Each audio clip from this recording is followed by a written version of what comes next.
નમસ્કાર દોસ્તો, સુપરફાસ્ટ તાજા સમાચારમાં તમારું સ્વાગત છે। દેશ, દુનિયા અને ગુજરાતના તાજા, મોટા અને સૌથી મહત્વપૂર્ણ સમાચાર જાણીએ તે પહેલાં તમે ચેનલમાં નવા હોય તો ચેનલને જરૂરથી સબસ્ક્રાઇબ કરીને વિડીયોને લાઇક કરી દેજો।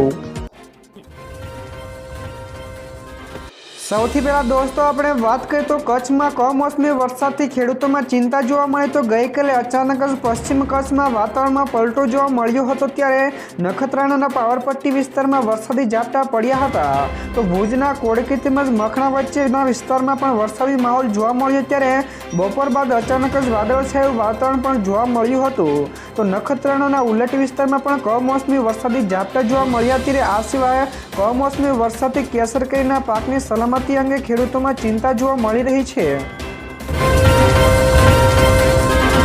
તો દોસ્તો બીજા સૌથી મોટા સમાચાર સામે આવ્યા છે। ગુજરાત સરકારે આરોગ્યલક્ષી લીધો મોટો નિર્ણય તો ગુજરાત સરકારે આરોગ્યલક્ષી મોટો નિર્ણય લેતા ગ્રામ્ય વિસ્તારોમાં આરોગ્યલક્ષી વ્યવસ્થાઓને વધુ સુદૃઢ કરવા માટે નવા 34 જેટલા પ્રાથમિક આરોગ્ય કેન્દ્રોને મંજૂરી આપવામાં આવી છે।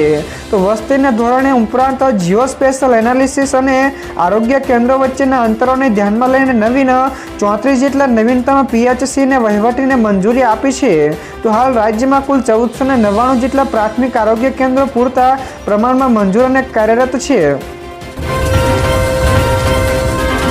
તો દોસ્તો ત્યાર પછી આગળ વધુ એક સૌથી મોટા સમાચાર મળ્યા છે। 30 માર્ચે ગુજરાતમાં મોટી હડતાલ થશે, જ્યાં દોસ્તો સુરતમાં રત્ન કલાકારો જિલ્લા કલેક્ટર કચેરી વિરોધ કર્યો છે। તો મંદિરના માહોલ વચ્ચે સરકાર તાત્કાલિક મદદ કરે તેવી રત્ન કલાકારોની માંગણી છે। જો તેમની માંગણી નહીં સંતોષાય તો 30 માર્ચે તેઓ હડતાલ કરશે તેવી પણ ચીમકી ઉપચારી છે। તો 17 લાખથી વધારે રત્ન કલાકારો હાલ સંકટનો સામનો કરી રહ્યા છે। તો સુરતના 32 જેટલા હીરા ઉદ્યોગપતિઓના બેંક એકાઉન્ટ પણ બેંગ્લોર તેમજ હૈદરાબાદ પોલીસે સીઝ કર્યા છે। તો સુરતના હીરા ઉદ્યોગકારોના 100 કરોડ રૂપિયા ફસાયેલા છે। તો દોસ્તો બીજા સૌથી અગત્યના સમાચાર સામે આવ્યા છે। કોંગ્રેસે ભર્યું મોટું પગલું તો કોંગ્રેસમાં અધિવેશન પહેલા 700 જિલ્લા પ્રમુખોને દિલ્હીનું તેડું મોકલવામાં આવ્યું છે। તો 27 અને 28 માર્ચને 3 એપ્રિલે રાહુલ ગાંધી, ખડગે તેમજ વેણુગોપાલ સાથે આ લોકો સાથે બેઠક કરશે। તો ઓલ ઇન્ડિયા કોંગ્રેસ કમિટી 700 જેટલા જિલ્લા કોંગ્રેસ સમિતિના પ્રમુખો સાથે 3 દિવસની બેઠક કરશે, જે નવી દિલ્હીમાં 3 બેચમાં યોજાશે। તો તેનો મુખ્ય હેતુ એક નવું સંગઠનાત્મક માળખું અમલમાં મૂકીને પાર્ટીને મજબૂત બનાવવાનો છે। ત્યાર પછી દોસ્તો આગળ વધુ એક સૌથી અગત્યના સમાચાર મળ્યા છે। હવે ગુજરાત તૈયાર થઈ ગયું છે તો કોઈને નહીં છોડે, જ્યાં દોસ્તો સીએમ અને ગૃહ રાજ્યમંત્રી હર્ષ સંઘવીના માર્ગદર્શન હેઠળ ગુજરાતમાં મોટી તૈયારીઓ ચાલી રહી છે। તો સીએમ ભૂપેન્દ્ર પટેલના આદેશ બાદ પોલીસ એક્શન મોડમાં આવી છે। તો પોલીસે રાજ્યભરના કુલ 7612 કરતાં વધારે ગુનેગારોની યાદી તૈયાર કરી દીધી છે, જેમાં નક્કી કરવામાં આવ્યું છે કે અમદાવાદ, રાજકોટ અને સુરતમાં બુટલેગરોની સંપત્તિ ઉપર બુલડોઝર ફેરવવામાં આવશે। ત્યારબાદ દોસ્તો ફટાફટ આગળના બીજા સમાચાર વિશે વાત કરવામાં આવે તો ભારતમાં અબજો રૂપિયાનો ગેમિંગ ઉદ્યોગ થશે, જ્યાં દોસ્તો ભારતમાં એક નવો ઉદ્યોગ ઝડપથી વિકસી રહ્યો છે, જેમાં ગેમિંગ 2029 સુધીમાં તે $9.1 બિલિયન અંદાજે 75,000 કરોડ રૂપિયાથી વધુ સુધી પહોંચવાની ધારણાઓ છે। તો એક અહેવાલ અનુસાર ભારતમાં લગભગ 1900 જેટલી ગેમિંગ કંપનીઓ છે, જે 1.3 લાખ વ્યવસાયિકોને રોજગારી આપે છે।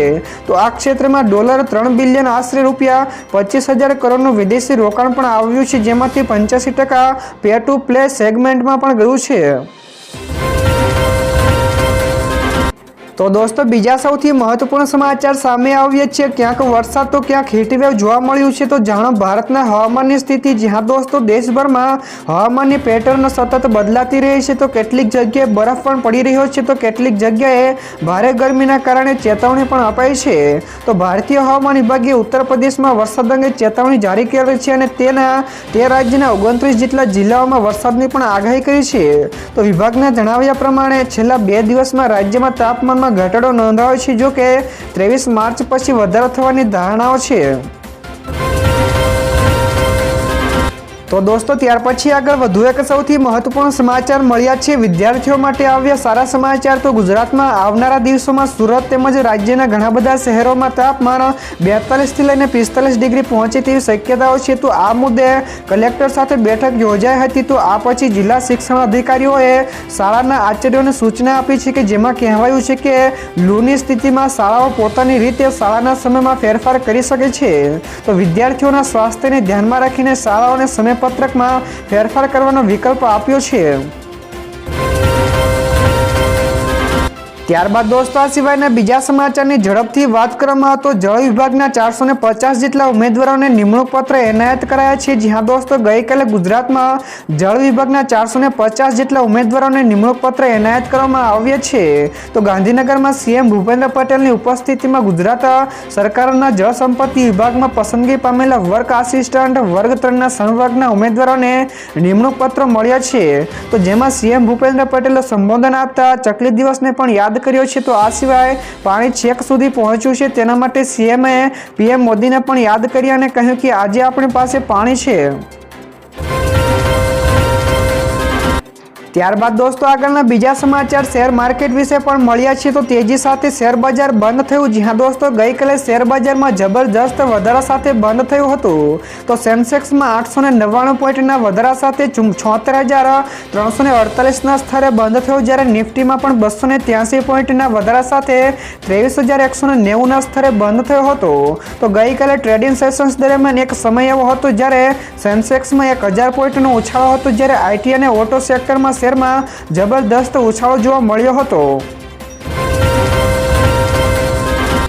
તો દોસ્તો બીજા સૌથી મોટા સમાચાર સામે આવ્યા છે। ગઈકાલે 75,000થી વધારે મહિલાઓએ રમી હુડો રાસ। જ્યાં દોસ્તો માલધારી સમાજના હુડા રાસે ભાવનગરમાં વર્લ્ડ રેકોર્ડ બનાવ્યો છે।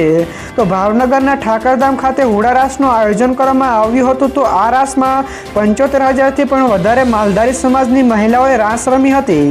તો આ રાસનો એક વિડીયો પણ ટ્વિટર ઉપર પોસ્ટ થયો છે। ત્યારે મુખ્યમંત્રીની ઉપસ્થિતિમાં ભાવનગરમાં માલધારી સમાજના હુડા રાસમાં વર્લ્ડ રેકોર્ડ સર્જાયો છે।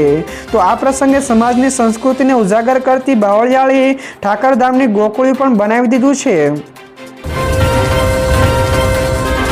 તો દોસ્તો ત્યાર પછી આગળ વધુ એક સૌથી મોટા સમાચાર મળ્યા છે। 30 એપ્રિલથી ચારધામ યાત્રા તો ઓનલાઈન નોંધણી શરૂ થઈ। જ્યાં દોસ્તો ચારધામ યાત્રા 2 મેથી શરૂ થઈ રહી છે, ત્યારે શ્રદ્ધાળુઓ હેમકુંડ સાહેબની યાત્રા પણ શરૂ થશે। તો આ યાત્રા માટે ઓનલાઈન નોંધણી ગુરુવારથી શરૂ થઈ ગઈ છે। તો શ્રદ્ધાળુ હવે ઉત્તરાખંડ પ્રવાસ વિકાસ પરિષદની website registration and tourist care.uk.government.in વેબસાઇટની મુલાકાત લઈને નોંધણી કરાવી શકે છે। તો ચારધામ યાત્રા 30 એપ્રિલે ઉત્તરકાશી જિલ્લામાં ગંગોત્રી અને યમનોત્રી મંદિરના દરવાજા ખોલવાની સાથે શરૂ થશે। તો દોસ્તો ત્યારબાદ ફટાફટ આગળના બીજા સમાચાર વિશે વાત કરવામાં આવે તો સીએમ ભૂપેન્દ્ર પટેલે કહ્યું કે રોજ એક પરીક્ષા યોજી શકાય તેમ છે। જ્યાં દોસ્તો સરકારી ભરતીઓને લઈને સીએમ ભૂપેન્દ્ર પટેલ મહત્વનું નિવેદન આપ્યું છે અને કહ્યું કે જેટલી ખાલી જગ્યાઓ છે તે ભરવા જઈએ તો દરરોજ એક પરીક્ષાનું આયોજન કરી શકીએ છીએ। તો ખાસ કે સીએમના હસ્તે જળ વિભાગના 450 જેટલા ઉમેદવારોને નિમણૂક પત્રો એનાયત માટેનો કાર્યક્રમનું પણ આયોજન કરાયું હતું। તો આ કાર્યક્રમમાં દાદાએ આ નિવેદન આપ્યું હતું। તો આશા છે કે દાદાના આ શબ્દો આગામી સમયમાં સાચા સાબિત થાય। તો ખાલી જગ્યાઓ ભરવા માટે કાર્યવાહી પણ કરવામાં આવી તેવી આશાઓ છે। તો દોસ્તો બીજા સૌથી અગત્યના સમાચાર સામે આવ્યા છે। લૂના કારણે દેશભરમાં 10 વર્ષમાં 10,635 જેટલા લોકોના મોત થયા। જ્યાં દોસ્તો સરકારી આંકડાઓ અનુસાર 2013થી લઈને 10 વર્ષના સમયગાળામાં ભારતમાં વધારે ગરમી અને લૂ લાગવાના કારણે 10,635 કરતાં વધારે લોકોના મોત થયા છે। તો હવામાન વિભાગ અનુસાર ભારતમાં 2024નું વર્ષ છેલ્લા 14 વર્ષમાં સૌથી વધારે ગરમ રહ્યું છે। તો સત્તાવાર આંકડાઓ અનુસાર સૌથી ગરમ અને સૌથી લાંબા લૂ સમયગાળા દરમિયાન ભારતમાં 41,789 જેટલા લૂના કેસો અને 143 જેટલા લૂ સંબંધિત મોત પણ નોંધવામાં આવ્યા છે। ત્યાર પછી દોસ્તો આગળ વધુ એક સૌથી અગત્યના સમાચાર મળ્યા છે। 1 એપ્રિલથી આ મોબાઈલ નંબરો નેટ બેન્કિંગ નહીં કરી શકે। જ્યાં દોસ્તો 1 એપ્રિલથી જો તમે કોઈ નંબરને તમારા બેંક એકાઉન્ટ અથવા તો યુપીઆઈ એપ્લિકેશન જેમ કે ગૂગલ પે, ફોન પે અથવા તો પેટીએમ સાથે લિંક કર્યો હોય અને તે નંબર રિચાર્જ ન કરાવ્યો હોય અથવા તો નંબર કામ ન કરે તો તે નંબર તમારા બેંક ખાતામાંથી કાઢી નાખવામાં આવશે। ત્યારે મીડિયા રિપોર્ટ્સ પ્રમાણે national payments corporation of India એટલે કે એનપીસીઆઈએ બેંકો અને એપ્લિકેશનોને 31 માર્ચ સુધીમાં આવા નંબરો દૂર કરવા માટે કહ્યું છે। તો દોસ્તો બીજા સૌથી મહત્વપૂર્ણ સમાચાર સામે આવ્યા છે। જામનગરના માર્કેટિંગ યાર્ડમાં 17,000 ગુણી જીરુની આવક નોંધાઈ છે। જ્યાં દોસ્તો જામનગરના હાપા માર્કેટિંગ યાર્ડમાં જીરુની આવક શરૂ થઈ છે। તો ગઈકાલે સવારે 8 વાગ્યાથી આજે સવારે 8 વાગ્યા સુધીના સમયગાળા દરમિયાન કુલ 250 જેટલા વાહનોમાં ખેડૂતો દ્વારા જીરુનો જથ્થો લાવવામાં આવ્યો હતો। તો કુલ અંદાજે 17,000 કરતાં વધારે જેટલી ગુણીની આવક થતાં માર્કેટિંગ યાર્ડમાં ઉતારવામાં આવી છે। તો દોસ્તો જણાવી દઈએ કે ત્યાં ખેડૂતોને સારા એવા ભાવ મળે તેવી આશાઓ છે।